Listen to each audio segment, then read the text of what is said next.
Hello everyone, आज हम लोग क्लास 8 के हिस्ट्री चैप्टर नंबर 3 ग्रामीण जीवन एवं समाज के बारे में पूरा कंप्लीट एमसीक्यू लेकर के आए हैं।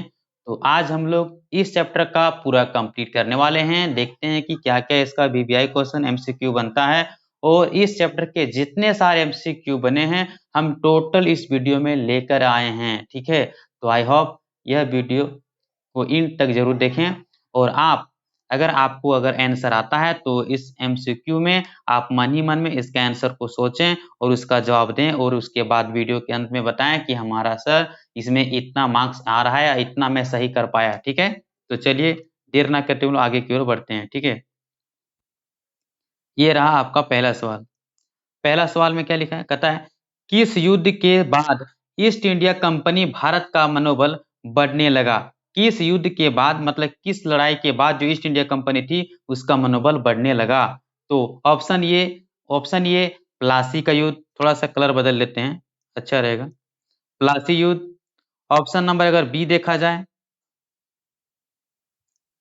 तो बी में दिया है खानवा का युद्ध और सी में दिया हल्दी घाटी का युद्ध और डी में दिया बक्सर का युद्ध। तो बताइए इसका राइट आंसर क्या होगा। तो आई होप हमें आशा है कि आप इसका सही जवाब दिए होंगे। तो चलिए अब हम बता देते हैं इसका सही जवाब क्या है। इसका जो सही जवाब है वो है ऑप्शन नंबर ए प्लासी का युद्ध। ठीक है, चलिए क्वेश्चन नंबर 2 को देखते हैं। क्वेश्चन नंबर 2 में कहता है कंपनी का गवर्नर जनरल, ठीक है, कंपनी का गवर्नर जनरल, कौन सा इंक ले लें यार, कौन सा कलर ले लें, चलो ग्रीन लेके देखते हैं एक बार। ग्रीन भी नहीं अच्छा है, ब्लू ही ठीक था मोटा मोटी। हाँ चलो ठीक है।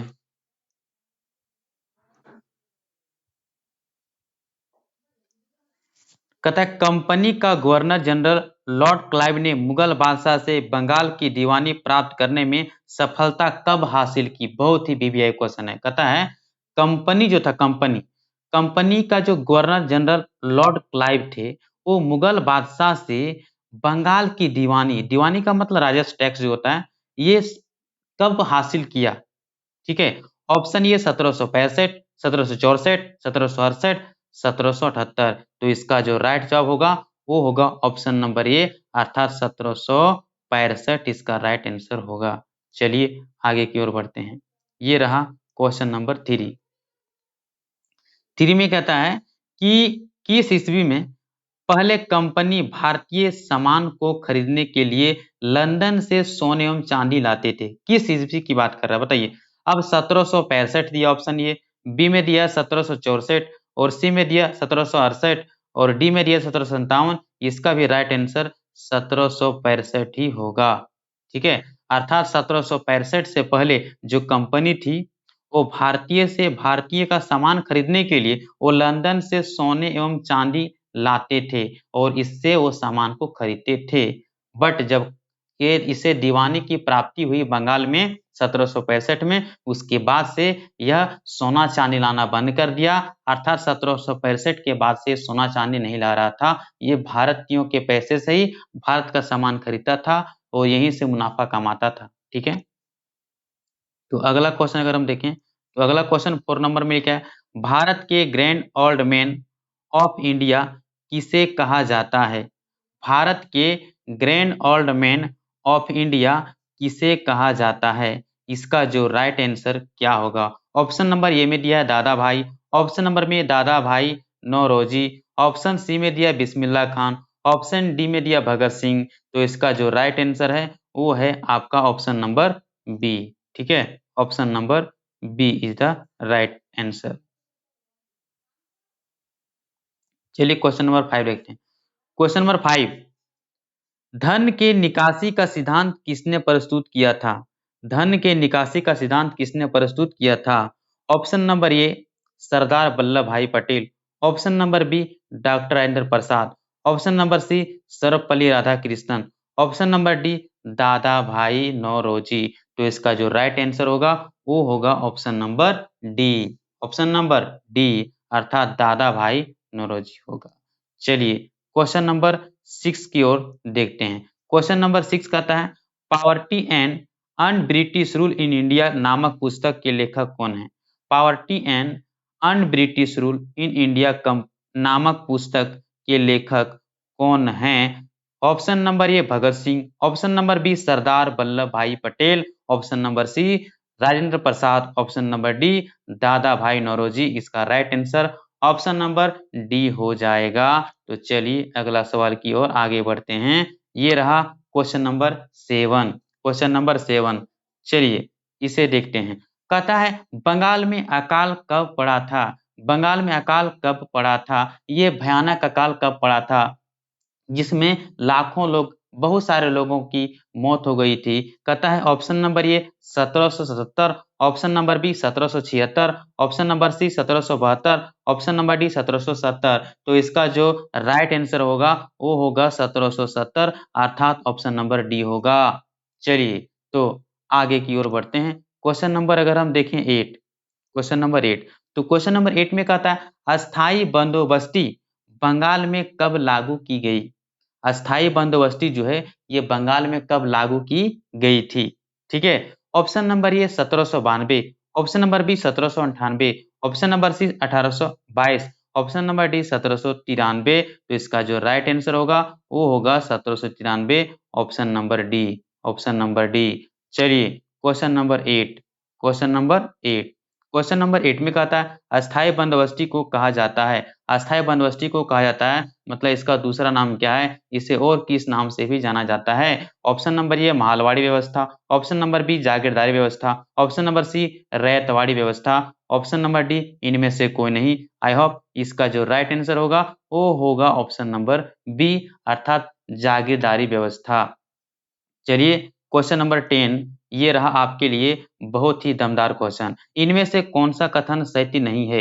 इनमें से कौन सा कथन सत्य नहीं है? ऑप्शन ए में कहता है, ऑप्शन ए में कहता है अस्थाई बंदोबस्ती में 10/11 भाग सरकारी कोष में जमा करता था और शेष भाग 2/11 अपने खर्च के लिए अपने पास रख लेता था। ऑप्शन नंबर बी कहता अंग्रेज इस व्यवस्था के तहत, इस व्यवस्था के तहत नियमित आय को पाने के लिए मतलब सुनिश्चित करना चाहते थे कि हमें रेगुलर इनकम जो भी हो, एक फिक्स इनकम हमें मिल जाए, इस चीज को सुनिश्चित करना चाहते थे। ऑप्शन नंबर सी में कहता है लगान वसूली के लिए वह अपना समय और धन खर्च नहीं करना चाहते थे। ऑप्शन नंबर डी में कहता है यह व्यवस्था लॉर्ड कॉर्नवालिस के समय शुरू हुई थी और इस व्यवस्था को सर्वाधिक लाभ जमींदारों को हुआ। अब बताइए इसका राइट आंसर क्या होगा? इसका राइट आंसर होगा, क्योंकि यहाँ गलत पूछा गया तो डी सही है, सी सही है, बी सही है, ये गलत है और हमें गलत ही पूछा गया है तो राइट आंसर ये होगा।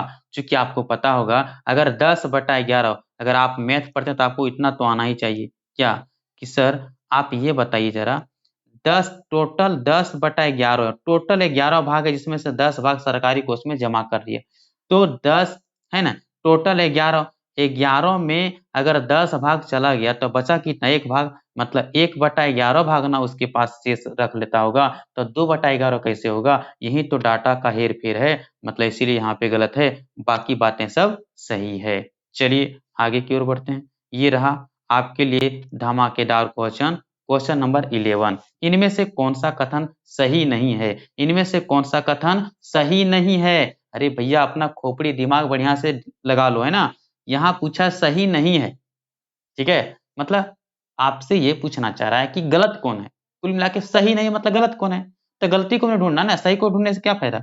चलिए ऑप्शन नंबर ए में अस्थायी बंदोबस्त से सबसे अधिक हानि किसानों को हुई। ऑप्शन नंबर बी इस व्यवस्था से किसानों के भूमि का अधिकार छीन लिया गया।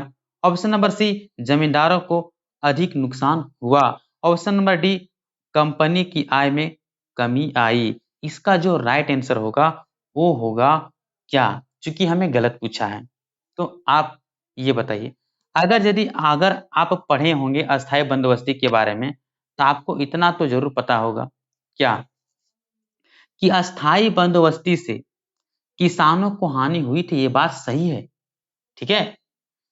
ऑप्शन नंबर बी में इस व्यवस्था से किसानों के भूमि का अधिकार छीन ले गए, ये भी बात सही है, और जमींदारों को अधिक नुकसान हुआ, यही बात गलत है।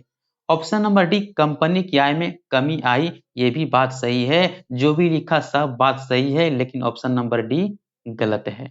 तो चलिए आगे की ओर बढ़ते हैं। ये रहा आपके लिए धमाकेदार क्वेश्चन, क्वेश्चन नंबर 12। ये करके दिखाओ, ये करके दिखाओ। महालवाड़ी व्यवस्था किसने तैयार किया था? महालवाड़ी व्यवस्था किसने तैयार किया था? कहता है option number A Lord Cornwallis, option number B Holt Mackenzie, option number C Lord Dalhousie, option number D Thomas Roe. यहाँ आपसे क्या पूछा गया है? यहाँ आपसे क्या पूछा गया है? आपसे पूछा गया है महालवाड़ी व्यवस्था। तो इसका जो राइट आंसर होगा ऑप्शन नंबर बी होगा, ऑप्शन नंबर बी होगा हॉर्ट मैकेंजी। माँ से महालवाड़ी, माँ से मैकेंजी। चलिए आगे की ओर बढ़ते हैं। ये रहा आपके लिए क्वेश्चन। महालवाड़ी व्यवस्था को उत्तर प्रदेश, मध्य प्रांत एवं पंजाब में कब लागू की गई थी? कब लागू की गई थी? तो option number A 1820, option number B 1822, option number C 1823, option number D 1824। इसका जो राइट आंसर होगा वो होगा ऑप्शन नंबर बी अर्थात 1822 इज द राइट आंसर। चलिए आगे की ओर बढ़ते हैं। Question number 14। क्वेश्चन नंबर 14 क्या कहता है? 14 ये कहता है कि महालवाड़ी व्यवस्था में राजस्व इकट्ठा, जो टैक्स था उसको इकट्ठा करने का काम कौन करता था? इकट्ठा कौन करता था? ऑप्शन नंबर ए गांव का मुखिया, ऑप्शन नंबर बी जमींदार, ऑप्शन नंबर सी अंग्रेज कर्मचारी, ऑप्शन नंबर डी इनमें से कोई नहीं। तो इसका जो राइट आंसर होगा वो होगा option number A is the right answer. गांव के मुखिया को सौंपा गया था इसके तहत। चलिए क्वेश्चन नंबर 15 देखते हैं बिना कोई देर करते हुए। क्वेश्चन नंबर 15 कहता है महालवाड़ी व्यवस्था के तहत ब्रिटिश भारत की कुल कितने प्रतिशत भूमि पर लागू की गई थी? मतलब महालवाड़ी जो व्यवस्था है ये ब्रिटिश भारत मतलब वैसे, मतलब वैसे मान लीजिए ये भारत है, तो भारत का वैसा जगह जहां पर ब्रिटिश का राज था, अंग्रेजों का राज था, उसे ब्रिटिश भारत कहा गया। तो ब्रिटिश भारत का जहां जहां शासन था वहां पर, है ना, ये पूछा रहा है कि बताइए ब्रिटिश भारत में कुल कितने प्रतिशत भूमि पर लागू की गई थी? ऑप्शन नंबर ये 20%, option number B 25%, option number C 30%, option number D 80%। तो इसका जो राइट आंसर होगा वो होगा ऑप्शन नंबर सी। सी में क्या लिखा है सर? सी में लिखा है 30%, और यही तो आपका राइट आंसर है। क्या है? यही आपका राइट आंसर है। तो चलिए आइए क्वेश्चन नंबर 16 को देखते हैं बिना कोई देर करते हुए। क्वेश्चन नंबर 16 क्या कहता है? 16 ये कहता है महालवाड़ी व्यवस्था के तहत लगान की दर उपज का कितना प्रतिशत होता था? महालवाड़ी व्यवस्था के तहत लगान की दर, लगान की दर उपज का कितना प्रतिशत होता था? उपज का कितना प्रतिशत होता था? ये आपसे पूछा जा रहा है। अब जरा सोचो और हमें बताओ इसका सही आंसर क्या होगा। ऑप्शन नंबर ये 60%, option number B 70%, option number C 30%, option number D 80%। Sir हर जगह 30%, 80%, 60% कंफ्यूजन हो रहा है। इसका राइट आंसर क्या होगा? इसका राइट आंसर जो होगा वो होगा 80% इज द राइट आंसर। क्या होगा? 80% होगा। तो चलिए क्वेश्चन नंबर 17 की ओर आगे बढ़ते हैं, देखते हैं 17 में क्या कहता है। 17 में ये कहता है रैयतवाड़ी व्यवस्था कहाँ लागू की गई थी? रैयतवाड़ी व्यवस्था जो था ये कहाँ लागू की? भारत के किस क्षेत्र में, किस राज्य में, बताइए। तो ऑप्शन नंबर ए में दिया है बंबई में, ऑप्शन नंबर में बी में दिया है मद्रास में, सी तमिलनाडु में, और डी दिया है बंबई और मद्रास में। तो इसका जो राइट आंसर होगा वो होगा ऑप्शन नंबर डी अर्थात बंबई और मद्रास दोनों जगह होगा। ठीक है, तो चलिए आगे की ओर बढ़ते हैं। Question number 18। 18 क्या कहता है? ये रहा 18 आपके लिए बहुत ही वीवीआई क्वेश्चन। रैयतवाड़ी व्यवस्था लागू करने का श्रेय किसे जाता है? Option A Thomas Munro, option B captain Hawkins, option C company, option D Dalhousie. D से डलहौजी कुछ भी करके लिखा है भैया, उससे मतलब नहीं है, हमें तो ये बताना है इसका राइट आंसर क्या होगा। रैयतवाड़ी व्यवस्था लागू करने का श्रेय किसे जाता है? Thomas Munro, captain Hawkins, company और डलहौजी। तो इसका जो राइट आंसर होगा वो होगा टॉमस मुनरो, टॉमस मुनरो अर्थात ऑप्शन नंबर ये होगा। चलिए आगे की ओर बढ़ते हैं। ये रहा क्वेश्चन नंबर 9 क्वेश्चन। रैयतवाड़ी व्यवस्था मद्रास में लगभग कितने वर्षों तक लागू रही? मतलब नहीं समझे। रैयतवाड़ी व्यवस्था जो था ये मद्रास में लगभग कितने वर्षों तक लागू रहा रैयतवाड़ी व्यवस्था? ऑप्शन नंबर ये 20 वर्ष, 30 वर्ष, 40, 10। इसका राइट आंसर होगा क्या होगा? ऑप्शन नंबर बी अर्थात 30 वर्ष होगा। चलिए क्वेश्चन नंबर देखते हैं 20 20 T20। कहता है 18वीं शताब्दी के अंत तक कंपनी किस खेती पर ज्यादा जोर लगा रही थी? 18वीं शताब्दी के अंत तक कंपनी किस खेती पर ज्यादा जोर लगा रही थी? ऑप्शन नंबर ए अफीम, option number B Neil, option number सी धान गेहूं, ऑप्शन नंबर डी अफीम और नील। इसका जो राइट आंसर होगा ऑप्शन नंबर डी होगा अर्थात अफीम और नील दोनों होगा। चलिए ये रहा आपके लिए क्वेश्चन नंबर 21। किस अधिनियम के तहत चाय और चीन पर से कंपनी का एकाधिकार समाप्त कर दिया गया? किस अधिनियम के तहत चाय और चीन पर से कंपनी का एकाधिकार समाप्त कर दिया गया था? Option number A 1835, option number B 1832, option number C 1770, option number D 1833। कौन सा होगा राइट आंसर? अब बताओ इसका जो राइट आंसर होगा, इसका जो राइट आंसर होगा वो होगा 1833। 1833 होगा। चलिए आगे की ओर बढ़ते हैं बिना कोई देर करते हुए, बिना कोई नुकसान के हम लोग रन बनाते चलेंगे। देखते हैं आज कितना रन बना पाते हैं। चलिए कहता है किस अधिनियम के तहत अंग्रेजों को यह इजाजत मिल गई कि वह भारत में भूमि खरीद सकते हैं और बागान लगा सकते हैं? भारत में जमीन खरीद सकते हैं और बागान भी लगा सकते हैं। ये किस अधिनियम के तहत अंग्रेजों को परमिशन मिला? बताओ तो। Option number A 1853, option number B 1935, option number C 1835, option number D 1833। तो इसका जो राइट आंसर होगा वो होगा 1833 होगा। चलिए आगे की ओर बढ़ते हैं। ये रहा क्वेश्चन नंबर 23। भारत में पहला चाय बागान कब लगाया गया था? भारत में पहला पहला चाय बागान कब लगाया गया था सर? 1833, 1853, 1835, 1833। जो पहला चाय बागान लगाया गया था वो होगा ऑप्शन नंबर बी। सॉरी यहाँ पर थोड़ा सा मिस्टेक हुआ है, टाइपिंग मिस्टेक, क्या करें। यहाँ होगा बी और यहाँ होगा सी। चलिए लिख दिए। तो इसका जो राइट आंसर होगा ऑप्शन नंबर सी होगा 1835 होगा।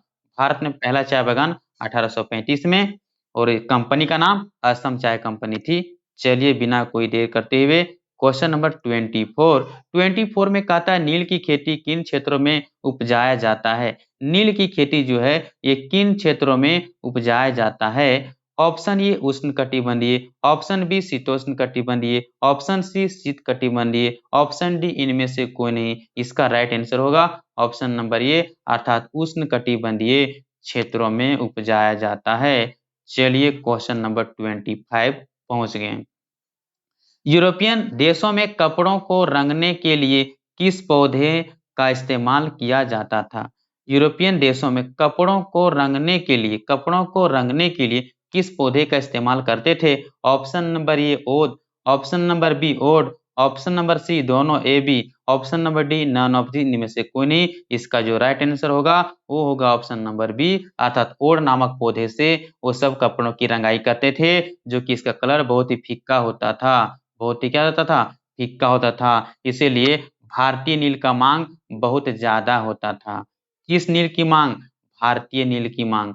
तो भैया आपको पता होगा भारतीय नील की मांग क्यों ज्यादा बढ़ रही थी? क्योंकि यूरोपियन देशों में ओड नामक पौधे से जो कपड़ों की रंगाई करते थे इसका कलर बहुत फीका होता था, है ना, उतना अच्छा नहीं था। और हमारे जो भारतीय नील की खेती होती थी, भारतीय नील का जो क्वालिटी था वो बहुत ही मस्त था, एकदम चकाचक था। कपड़े को आप देखते हैं जब नील लगाते हैं भारतीय नील से कपड़े को कलर करते हैं, देखते हैं कितना मस्त लाइटिंग चमकता है। ये चमकदार उसे नहीं मिलता था भारतीय नील की तरह से। चलिए 26 में क्या लिखा है? नील विद्रोह कब हुआ था? नील विद्रोह कब हुआ था? 1860, 1858, 1859, 1854 से 60। इसका राइट आंसर होगा ऑप्शन नंबर सी अर्थात 1859 से 60 होगा। चलिए बिना देर करते हुए 27 पहला किसान विद्रोह था। पहला किसान विद्रोह कौन सा था? कहता है ऑप्शन नंबर ए सिपाही विद्रोह, ऑप्शन नंबर बी 1857 की क्रांति, ऑप्शन नंबर सी नील विद्रोह, ऑप्शन नंबर डी इनमें से कोई नहीं। इसका राइट आंसर होगा सी नील विद्रोह। पहला नील विद्रोह ही तो पहला किसान विद्रोह था। हाँ, अगर बोला जाए ए और बी तो सर आपको पता है 1857 की क्रांति को ही सिपाही विद्रोह कहते हैं, ठीक है। ये दोनों तो नहीं होगा और ये होगा। चलिए अगला चलते हैं, क्वेश्चन नंबर 28। 28 में कहता है नील विद्रोह बंगाल के किस जिले से शुरू हुआ था? ऑप्शन नंबर ए नादिया जिला, बक्सर जिला, पानीपत, इनमें से कोई नहीं। आपको पता है इसका राइट आंसर होगा ऑप्शन नंबर ए अर्थात नादिया जिला, ठीक है। बक्सर भी बंगाल में है बट वहां पे नहीं हुआ था। पानीपत बंगाल में नहीं है, ये आपका हरियाणा में है, ठीक है, पंजाब हरियाणा तरफ है। और ये हो गया आपका डी, इनमें से कोई नहीं, तो इसका राइट आंसर होगा ऑप्शन नंबर ए। आ जाइए क्वेश्चन नंबर 29। नील विद्रोह बंगाल के किस गांव से शुरू हुआ था? अब गांव पूछ लिया है। Option number A Govindpur, option number B Harkatia, option number C Haldia, option number D Buxar. तो भैया बक्सर गांव है, ये नहीं है, तो बक्सर हो सकता है क्या? नहीं हो सकता ऐसा। चलिए हल्दिया भी, कोई हल्दिया तो चलिए हटाइए, गोविंदपुर इसका राइट आंसर होगा। चलिए आ जाइए क्वेश्चन नंबर 30। नील उत्पादन व्यवस्था की जांच के लिए किसकी अध्यक्षता में नील आयोग 1860 में गठन किया गया था? Option A Seton Karr, option B Cornwallis, option C Holt Mackenzie, option D none of these. इसका राइट आंसर होगा सीटोनकार। चलिए 31। 31 में कहता है महात्मा गांधी ने नील बागान मालिकों के विरुद्ध बिहार के चंपारण आंदोलन की शुरुआत की थी। कब की थी? 1817, 1917, 1857, 1975। इसका राइट आंसर होगा वो होगा 1917 अर्थात ऑप्शन नंबर बी होगा।